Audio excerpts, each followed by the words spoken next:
সুপ্রিয় শিক্ষার্থী বন্ধুরা, প্রত্যেককে আমি প্রীতি এবং শুভেচ্ছা জানাই এম1 টিউটোরিয়ালস এর পক্ষ থেকে। আর এর সময় আমরা নিয়ে আসছি matching matching matching Jashore board 2024 2024 Jashore board এর আমরা ম্যাচিং করব।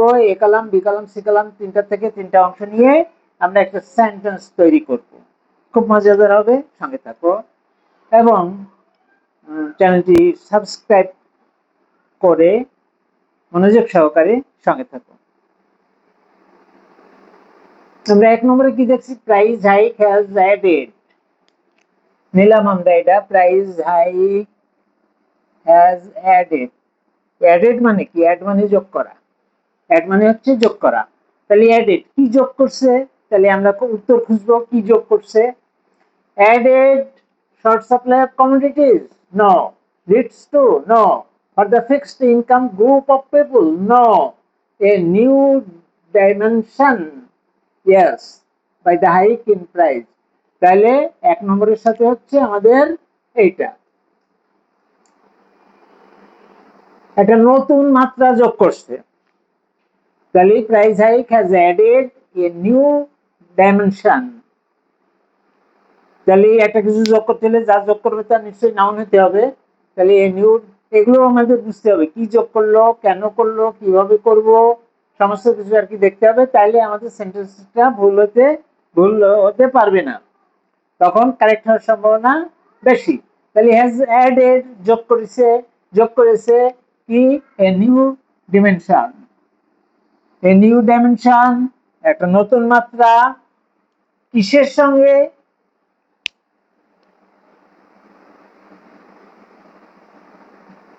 তারপরে একটা নতুন মাত্রা যোগ করছে, যোগ করার পর wide spread corruption and moral degradation? No. To the problems of Bangladesh? Yes. Of daily necessities? No. To meet up the excessive load? No. And inflation? No. তাহলে to the problems of Bangladesh তখন হলো আমাদের to the problems of Bangladesh. তখন আমরা নেব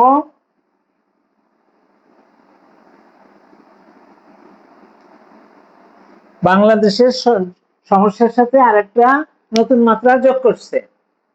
তার মানে বাংলাদেশে তো অনেকগুলো সমস্যা আছে, তার সঙ্গে আরেকটা নতুন মাত্রা যোগ হলো। সেটা কি? প্রাইস হাইক, অর্থাৎ দ্রব্যমূল্যের ঊর্ধ্বগতি। তাহলে price hike has added a new dimension, নতুন মাত্রা, to the problems of Bangladesh. বাংলাদেশের যে সমস্যা ছিল তার সঙ্গে একটা নতুন মাত্রা যোগ করলো, to the problems of Bangladesh.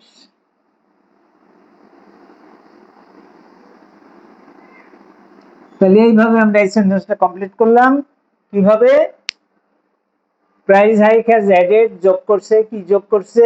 A new dimension একটা নতুন মাত্রা, এ নিউ ডাইমেনশন একটা নতুন মাত্রা যোগ করছে। কার সঙ্গে এই নতুন মাত্রা যোগ করছে? To the problems of Bangladesh. অন্যগুলো পড়ে দেখি মেলে না। Wide spread corruption and moral degradation? No. Of daily necessities? No. To meet up excessive load? No. And inflation? এগুলোর সঙ্গে হবে না। তাহলে two the problems of Bangladesh, বাংলাদেশের সমস্যার সাথে আরেকটা নতুন মাত্রা যোগ হয়েছে। তো এক নম্বর গেল। দুই নম্বরে কি আছে? Price hike is caused. Price hike is caused by, কি কারণে ঘটে? তাহলে অর্থনীতিতে একটা নিয়ম আছে যে যোগান যদি বেড়ে যায় তখন মূল্য কমে যায়। যোগান এবং মূল্যের সঙ্গে একটা সম্পর্ক আছে। অর্থনীতিতে যোগান যখন বৃদ্ধি পায় তখন মূল্য কমে যায়, আর যখন যোগান কমে যায়, সাপ্লাই,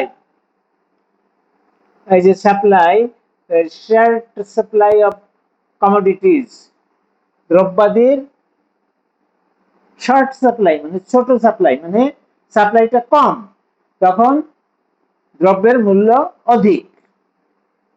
কোন জায়গায় দ্রব্য সামগ্রী নেই, তাহলে দাম তো বাড়বেই। এটা স্বাভাবিক নিয়ম, আমরাও বাজারে তাই জানি।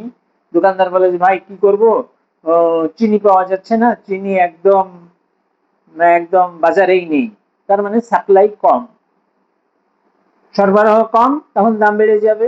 তো শর্ট সাপ্লাই, তাহলে শর্ট সাপ্লাই আমরা নেব। শর্ট সাপ্লাই অফ কমোডিটিজ কি কারণে ঘটে? Price hike is caused by short supply, short supplies of commodities. তাহলে এটুকু আমরা বুঝতে পারলাম যে প্রাইস হাইক ইজ কজড, ঘটে কি কারণে? Short supply of commodities, price hike is caused by short supply of commodities. শেষের অংশ কি নেব? widespread corruption, no. To the problems of Bangladesh আগে নিয়ে নিয়েছি, of daily necessities, এটাও এর সঙ্গে মিশে না। To meet up the excessive load, no. And inflation, মুদ্রাস্ফীতি।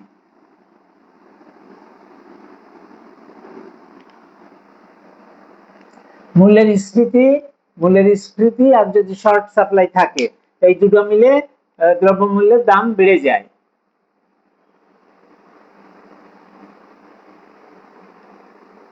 and inflation, আগের থেকে যদি বৃদ্ধি থাকে তারপর আবার যদি যোগান কমে যায় তাহলে দ্রব্যমূল্যের দাম বেড়ে যায়।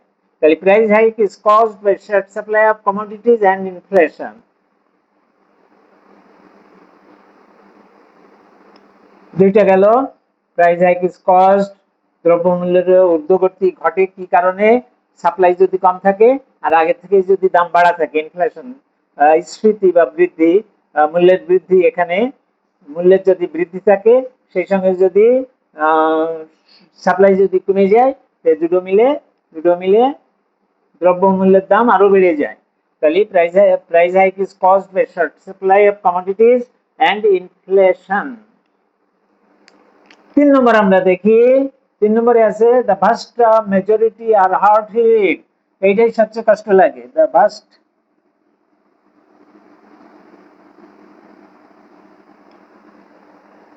বাংলাদেশের বেশিরভাগ লোক দরিদ্র, মানে প্রায় আমরা সবাই দরিদ্র, সীমিত কয়েকজন বাদে, অল্প সংখ্যক কয়েকজন বাদে বাংলাদেশের লোকজন দরিদ্র। The vast majority are hard hit, চরম আঘাত পায় কি কারণে? By the hike in price, দ্রব্যমূল্যের বৃদ্ধির কারণে। By the hike in price 3 নম্বরে। তাহলে by the hike in the price, by the hike in price of commodities আছে of daily necessities, নিত্যকার প্রয়োজনীয় দ্রব্যের দাম যদি বেড়ে যায় তাহলে বেশিরভাগ লোক খুব আঘাতপ্রাপ্ত হয়। The vast majority are hard hit, the vast majority মানে প্রচুর, বাংলাদেশের বেশিরভাগ লোক আঘাতপ্রাপ্ত হয় কি দ্বারা? By the hike in price of daily necessities, by the, তাহলে এখান থেকে নেব by the hike in prices, by the hike in prices. তাহলে the vast majority are hard hit, আঘাতপ্রাপ্ত হয় by the hike in price, দ্রব্যমূল্য মানে মূল্য বৃদ্ধিতে। কিসের মূল্য? ডেইলি নেসেসিটিস মানে নিত্য প্রয়োজনীয় দ্রব্য, ডেইলি নেসেসিটিস মানে নিত্য, এখানে ডেইলি নেসেসিটিস মানে নিত্য প্রয়োজনীয় দ্রব্য।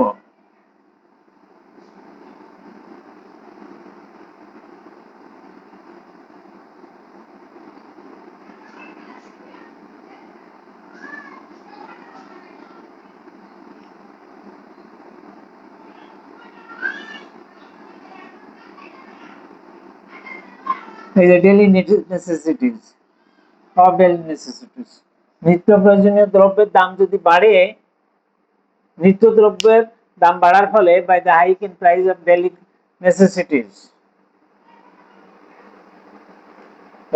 নিত্য প্রয়োজনীয় দ্রব্যের দাম বাড়ার ফলে বাংলাদেশের বেশিরভাগ ফার্স্ট মেজরিটি আর বেশিরভাগ লোক আঘাতপ্রাপ্ত হয়। অধিক সংখ্যক লোক মানে কষ্টে পড়ে নিত্য প্রয়োজনীয় দ্রব্যের মূল্য বৃদ্ধিতে। তাহলে এটা গেল 3 নম্বর। 4 নম্বর আছে কি? 4 নম্বর, it is very difficult. It is very difficult. হ্যাঁ, অত্যন্ত কঠিন।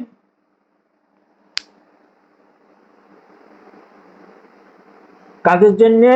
অল্প আয়ের, সীমিত আয়ের লোকদের জন্য। For the fixed income group of people, আমরা এটা নেব। তাহলে it is very difficult. It is very difficult for the fixed income group of people. It is very difficult for the fixed to meet up the excessive load. To meet up the excessive load. এমনি সংসার চলে না, তার উপর যদি দ্রব্যের মূল্য বেড়ে যায় তখন তো আঘাতটা আরো প্রচুর হয় এবং সেটা খুব জটিল হয়। কাদের পক্ষে? ফিক্সড ইনকাম গ্রুপ, যাদের আয় সীমিত, নির্দিষ্ট এবং সীমিত, তাদের জন্য to meet up the excessive load, যে অতিরিক্ত যে বোঝা সেটা সামলানো, সেটা মোকাবেলা করা খুব জটিল হয়ে পড়ে স্বল্প আয়ের লোকদের জন্য। বুঝাতে পারলাম? For the fixed income group of people to meet up the excessive load. তাহলে এখানে থাকবে অত্যন্ত জটিল, অত্যন্ত কষ্টকর। ডিফিকাল্ট মানে কষ্টকরই ধরি, অত্যন্ত কষ্টকর কাদের জন্য? For the fixed income group of people, নির্দিষ্ট আয়ের লোকের জন্য। কি? To meet up the excessive load, যে মূল্য, এইটা মূল্য ছিল, এইটা বেড়ে গেল, তো বেড়ে এইটুক হলো, ওই যে ছোট যেটুক বাড়লো ওইটুক মোকাবেলা করাই স্বল্প আয়ের লোকের, নির্দিষ্ট আয়ের লোকের পক্ষে অত্যন্ত জটিল হয়। It is very difficult, it is very difficult, খুব জটিল। কাদের জন্য? For the fixed income group of people, সীমিত ও নির্দিষ্ট আয়ের লোকদের জন্য। কি? To meet up excessive load, অতিরিক্ত বোঝার মোকাবেলা করা বা অতিরিক্ত ব্যয়ের, এক্সেসিভ লোড অতিরিক্ত বোঝা বা অতিরিক্ত ব্যয় মোকাবেলা করা, এটা ইট ইজ ভেরি ডিফিকাল্ট। কাদের জন্য? For the fixed income group of people. তাহলে it is very difficult for the fixed income group of people to meet up the excessive load. তারপরে 5 নম্বর আছে প্রাইস হাইক, মূল্য বৃদ্ধি, লিড টু পরিচালনা করে কোথায়? Wide spread corruption and moral degradation.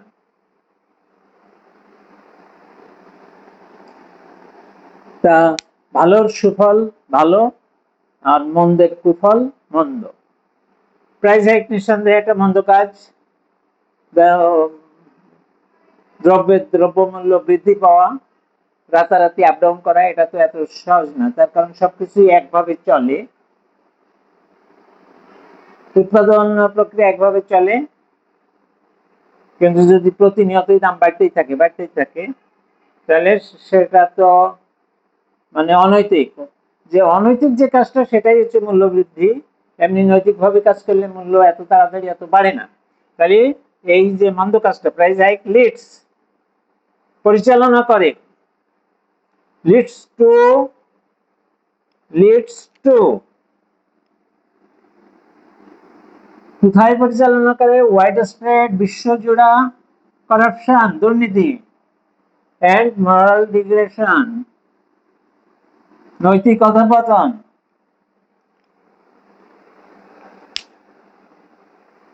মানে ব্যাপক দুর্নীতি এবং নৈতিক অধঃপতনের দিকে আমাদেরকে ঠেলে দেয়। Price hike leads to wide spread corruption and moral degradation. Widespread মানে ব্যাপক দুর্নীতি, কারাপশন মানে দুর্নীতি, অ্যান্ড মরাল ডিগ্রেডেশন নৈতিক অধঃপতন। Grade, A grade, B grade, C grade, এর থেকে বি, বি থেকে সি, এভাবে ডিগ্রেড, এটা হচ্ছে ডিগ্রেড। এই মরাল ডিগ্রেডেশন, নৈতিক অধঃপতন, নিচের দিক পতন হয়, সেটার দিকেই ঠেলে দেয়। প্রাইস হাইক, দ্রব্যমূল্যের ঊর্ধ্বগতি, leads to wide spread corruption, ব্যাপক দুর্নীতি, অ্যান্ড মরাল ডিগ্রেডেশন, দুর্নীতি এবং নৈতিক অধঃপতনের দিকে ঠেলে দেয়। Price hike leads to wide spread corruption and moral degradation. Price hike leads to wide spread corruption and moral degradation. তাহলে এইভাবে আমরা মিল করে এবং প্রশ্ন করে, অনেক সময় প্রশ্ন করেও উত্তর পাওয়া যায়। প্রাইস হাইক হ্যাজ অ্যাডেড, যোগ করছে, কি যোগ করছে? নিউ ডাইমেনশন, কিসের সঙ্গে? বাংলাদেশের সমস্যার সাথে, two the problems of Bangladesh, two the problems of Bangladesh, বাংলাদেশের সমস্যার সঙ্গে যোগ করে। The price hike is caused by short supply of commodities. তারপরে the first measure or hard hit by the hike in price, আঘাত করে, দ্রব্যমূল্যের বৃদ্ধি পেলেই তো মানুষের কষ্ট হয়, সেটাই আঘাত করে। ইট ইজ ভেরি ডিফিকাল্ট, অত্যন্ত জটিল। কার জন্য বা কি? For the fixed income group of people, স্বল্প আয়ের লোকদের জন্য খুব কষ্টকর। To meet up the excessive load, বাড়তি খরচ বহন করা স্বল্প নির্দিষ্ট আয়ের লোকেদের পক্ষে খুবই কষ্টকর। প্রাইস হাইক কি করে? লিডস টু, পরিচালিত করে কোথায়? ওয়াইড স্প্রেড কারাপশন, বিশ্বজোড়া দুর্নীতি। ওয়াইড স্প্রেড মানে ব্যাপক, ওয়াইড স্প্রেড মানে বিশ্বজোড়া এরকম। ওয়াইড স্প্রেড মানে ব্যাপক কারাপশন অ্যান্ড মরাল ডিগ্রেডেশন। তাহলে wide spread corruption and moral degradation, ব্যাপক দুর্নীতি এবং মানসিক অধঃপতনের দিকে ঠেলে দেয়। প্রাইস হাইক, মূল্যের ঊর্ধ্বগতি, লিডস টু, পরিচালনা করে, wide spread corruption and moral degradation, দ্রব্যমূল্যের ঊর্ধ্বগতি, পরিচালিত করে ব্যাপক দুর্নীতি এবং মানসিক অধঃপতনের দিকে। এইভাবে আমরা আর কি মোটামুটি প্রশ্ন করে এগুলো একটার পর একটা একটু চিন্তা ভাবনা করে বসালে আমরা এগুলো করতে পারবো। প্র্যাকটিস করলে পরে জিনিসটা আরো সহজ হবে। একই জায়গায় দুইবার প্র্যাকটিস করলে জিনিসটা তোমাদের পক্ষে সহজ হবে। আর এমনি ভাবে নতুন যেগুলো আছে সেগুলো করারও একটা সাহস এবং দক্ষতা ভিতর থেকে উৎপন্ন হবে। তো শিক্ষার্থী বন্ধুরা, আজকে এ পর্যন্ত ছিল। বিদায়ের আগে আরো একবার অনুরোধ করি, তোমরা চ্যানেলটি সাবস্ক্রাইব করে যুক্ত থাকো এবং ভালোভাবে শিখতে থাকো। আমরা খুব শীঘ্রই আসছি আরো একটা নতুন ভিডিও নিয়ে। ততক্ষণ পর্যন্ত তোমরা প্রত্যেকে ভালো থাকো, সুন্দর থাকো, সুস্থ থাকো এবং ভালোভাবে পড়তে থাকো, এই প্রার্থনা জানিয়ে এখনকার মতো শেষ করছি। প্রত্যেককে ধন্যবাদ।